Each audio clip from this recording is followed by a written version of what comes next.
I was about to go get lunch after I just got off a call, but it started pouring rain outside. So it made me think of the story in Matthew 14 about Jesus and his disciples in the boat. So I'm gonna read it. Immediately Jesus made the disciples get into the boat and go on ahead of him to the other side, while he dismissed the crowd. After he had dismissed them, he went up on a mountainside by himself to pray. Later that night he was there alone, and the boat was already a considerable distance from land, buffeted by the waves because the wind was against it. Shortly before dawn, Jesus went out to them, walking on the lake. When the disciples saw him walking on the lake, they were terrified. "It's a ghost," they said, and cried out in fear. But Jesus immediately said to them, "Take courage, it is I. Don't be afraid." "Lord, if it's you," Peter replied, "tell me to come to you on the water." "Come," he said. Then Peter got down out of the boat, walked on the water, and came toward Jesus. But when he saw the wind, he was afraid, and beginning to sink, cried out, "Lord, save me." Immediately, Jesus reached out his hand and caught him. "You of little faith," he said, "why did you doubt?" And when they climbed into the boat, the wind died down. Then those who were in the boat worshipped him, saying, "Truly, you are the Son of God." That's one of my favorite stories in the Gospels, mostly because I can relate so much to it and apply it to my own life.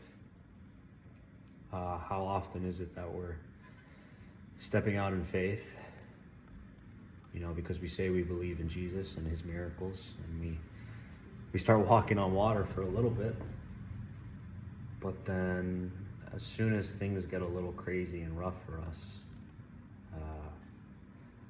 we start to focus on the storm,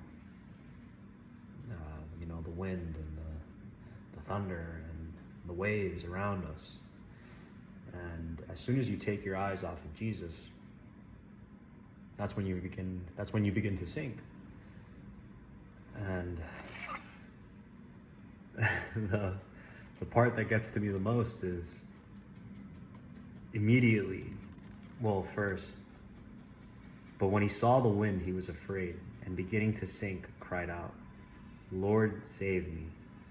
So Peter cried out to Jesus, because he didn't cry out to the disciples or maybe even to God the Father, but he cried out to Jesus because he knew he could save him. And immediately Jesus did that. He reached out his hand and caught him. And the best part to me is, "You of little faith," he said, "why did you doubt?" And I can just hear Jesus talking to me in that moment. Like, how often are you in those situations and you come out the other side?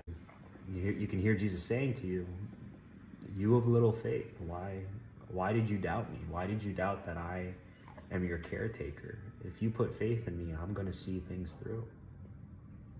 So the biggest takeaway from this is to not focus on the storm. And it's hard to do, but that's why we have to read the word, is to hold on to that relationship with Christ, and not to make it sound like it's work, but just accept the gift that he offers you and have a relationship with him. Read his word, and focus on Jesus and know who he is, because the more you know who he is, the more you know about his character, and the more you know about his character, the more trust you're going to have in him. Jesus is reliable, and he's going to save you, and he who begun a work in you will finish it until the day of the Lord. He'll see things through.